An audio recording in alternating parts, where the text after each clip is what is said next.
अरे बहू, तुम क्या कर रही हो? जल्दी से घर के सारे काम कर लो। जीतू आज शहर से घर आ रहा है। अच्छा माँ जी, आज देवर जी वापस घर आ रहे हैं? ठीक है, आज तो मैं उनकी पसंद का सारा खाना बनाऊंगी।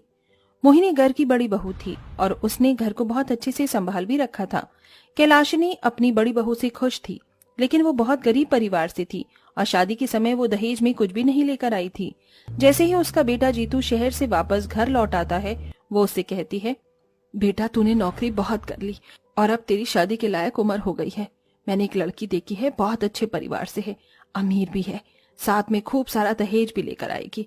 बस अब मेरी एक आखिरी ख्वाहिश पूरी कर दे, तू मेरी पसंद की लड़की से शादी कर ले। अरे माँ, आपको इतनी जल्दी क्यों है मेरी शादी की? अभी मेरी उम्र ही क्या है? अरे देवर जी, कर लीजिए, आपको पत्नी मिल जाएगी, इस घर को एक बहू और मुझे एक छोटी बहन की जैसी देवरानी मिल जाएगी। मेरी नहीं तो अपनी बड़ी भाभी की ही बात मान ले।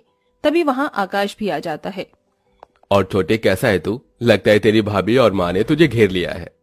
अरे घेरना तो था ही, अब ये जनाब 25 साल के हो गए हैं। आप भी पिताजी बेचारे के हालचाल तो ले लेते। मैं तो बिल्कुल ठीक हूँ भैया, देखो ना, आए हुए एक दिन भी नहीं हुआ और माँ ने शादी की बात छेड़ दी। वैसे माँ बिल्कुल सही कह रही है, अब तुम्हें शादी कर लेनी चाहिए। घर में हर किसी के मुंह से यही सुनने के बाद आखिरकार जीतू को शादी के लिए हाँ करनी ही पड़ती है, जिसके बाद कैलाशिनी एक अमीर परिवार से रिश्ता जोड़ लेती है। अब जीतू की शादी की तैयारियां शुरू हो जाती हैं। माँ जी, मुझे बनारसी साड़ी खरीदनी है, मैं देवर जी की शादी में वही पहनूंगी। देखो बहू, अभी मैं छोटी बहू की शॉपिंग करने जा रही हूँ और अगर पैसे बचेंगे तभी मैं तुम्हें साड़ी दिलवाऊंगी, वरना नहीं। वैसे भी तुम्हारे पास बहुत साड़ियां रखी हैं, उसमें से पहन लेना। कैलाशनी ऐसा कहकर शॉपिंग करने के लिए निकल जाती है और बेचारी मोहिनी घर में गर्मी में सारे काम करती रहती है। माँ जी ऐसा क्यों करती हैं? जब भी मुझे कुछ दिलाने की बात आती है तो बिल्कुल इनकार कर देती हैं। खैर कोई बात नहीं। मोहिनी को इस बात से बहुत बुरा लगता है, लेकिन फिर भी वो अपनी सास से कुछ नहीं कह पाती। ऐसे ही देखते जीतू की शादी अमीर घर की लड़की वेदिका से हो जाती है। ओहो, कितनी गर्मी है यहाँ, मुझसे तो जरा भी गर्मी बर्दाश्त नहीं हो रही है। माँ जी, आप अपने घर में एक एसी नहीं लगवा सकती थी? अरे बहू, एसी तो लगवा लेती, लेकिन एसी लगवाने के लिए पैसे कहाँ से लाती? वैसे तुम्हारे दहेज में एसी आया तो है, अभी वही लगवा लूंगी। हाँ, मेरे दहेज में एसी आया है, उसे फौरन मेरे कमरे में लगवा दीजिए, बहुत ज्यादा गर्मी है। कैलाशिनी को लगा था कि उसकी बहू के दहेज में आया हुआ एसी, फ्रिज, कूलर, वो भी इस्तेमाल करेगी, लेकिन वेदिका पहले ही बहुत चालाक होती है। वो एसी, फ्रिज, कूलर सब कुछ अपने ही कमरे में रखवाती है। माँ जी, रात भर मुझे बहुत प्यास लगी थी और बार बार पानी लेने के लिए बाहर आना पड़ रहा था। आप एक काम करवा दीजिए, ये जो मेरा फ्रिज है इसे मेरे कमरे में ही लगवा दीजिए। अरे बहू, फ्रिज से तो सभी पानी पीते हैं, अगर मैंने फ्रिज तुम्हारे कमरे में रखवा दिया तो फिर सभी को परेशानी होगी। तो फिर मुझे इस बात से क्या मतलब है? ये फ्रिज मेरे दहेज में आया है तो मेरे कमरे में ही जाना चाहिए, है ना माँ जी?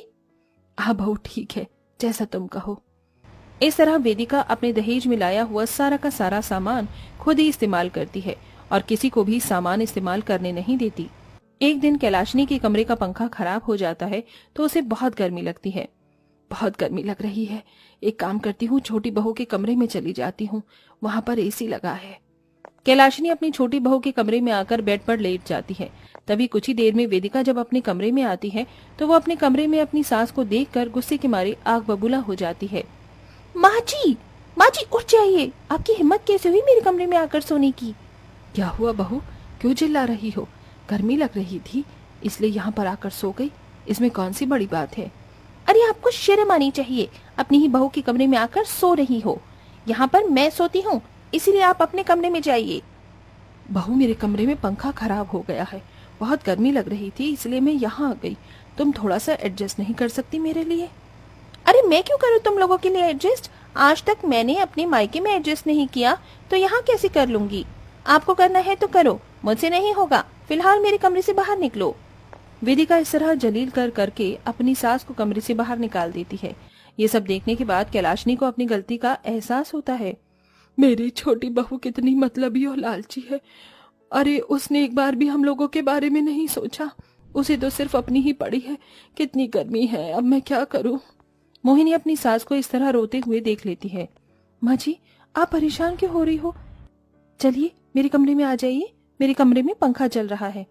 मोहिनी कैलाशनी का हाथ पकड़कर उसे अपने कमरे में ले आती है और अपने बिस्तर पर लिटा देती है।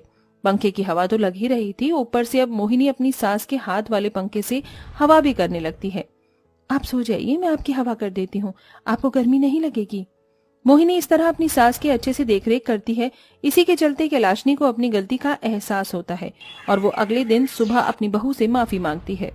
मोहिनी बहू, तुम कितनी अच्छी हो, लेकिन देखो ना, इतनी अमीर होने के बाद भी वेदिका का दिल कितना छोटा है। उसे तो अपनी सास की पड़ी ही नहीं। मुझसे बहुत बड़ी गलती हो गई। मुझे तुम्हारे साथ इस तरह का बर्ताव नहीं करना चाहिए था। छोटी बहू के आते ही मैं तुम्हें भूल ही गई। बस मुझे अमीर बहू के लाए हुए दहेज में एसी और फ्रिज ही दिखाई दिए। कोई बात नहीं माँ जी, मुझे कोई परेशानी नहीं है। आप मेरी माँ जैसी हो, आप मेरे साथ जैसा भी करोगे मुझे उससे फर्क नहीं पड़ता, लेकिन मैं हमेशा आपको माँ का ही दर्जा दूंगी। मोहिनी की ये बात सुनते ही कैलाशनी बहुत खुश होती है। अब वो अपनी बहू मोहिनी के साथ पहले की तरह खुशी से रहने लगती है और वो उसका अच्छे से ध्यान भी रखती है। एक दिन कैलाशनी मोहिनी को नई साड़ी लाकर देती है। माँ जी, ये साड़ी तो बहुत अच्छी है। बहू, इस साड़ी से कई गुना अच्छी तुम हो। तुम पर ये कलर बहुत प्यारा लगेगा। आप कहती हो तो बिल्कुल लगेगा। इस तरह कैलाशनी और मोहिनी का प्यार देखकर वेदिका को एक कमी सी महसूस होने लगती है। मुझे नहीं पता क्यों ये कमी सी महसूस हो रही है, जैसे मुझे जो प्यार मिलना चाहिए था वो नहीं मिल रहा। शायद इसमें मेरी ही कोई गलती है। नहीं तो माँ जी ने मुझे शुरू में बहुत प्यार किया था और मैंने उनके साथ बुरा बर्ताव भी किया।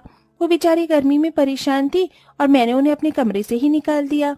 वेदिका ये सब सोचने के बाद अपनी सास से माफी मांगने के लिए उसकी सेवा करना शुरू कर देती है। जैसे ही उसे महंगे महंगे तोहफे देखकर मनाने की कोशिश भी करती है। माँ जी देखो ना, मैं आपके लिए कितनी अच्छी महंगी साड़ी लेकर आई हूँ। आज तक ऐसी साड़ी आपको जेठानी जी ने भी नहीं दी होगी। मुझे मोहिनी से कुछ चाहिए भी नहीं। उसने मुझे जितना प्यार दिया है उतना प्यार तुम मुझे कभी नहीं दे सकती।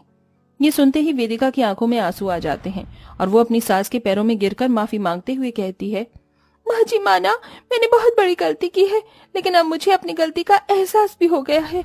हो सके तो मुझे माफ कर दीजिए। आइंदा मैं ऐसी गलती कभी नहीं करूंगी। मैंने अपनी अमीरी का घमंड आपको बहुत दिखाया, जो कि मुझे नहीं करना चाहिए था। वेदिका की आंखों में आंसू देखकर कैलाशिनी समझ जाती है कि उसे उसकी गलती का एहसास है, जिसके चलते वो उसे माफ कर देती है।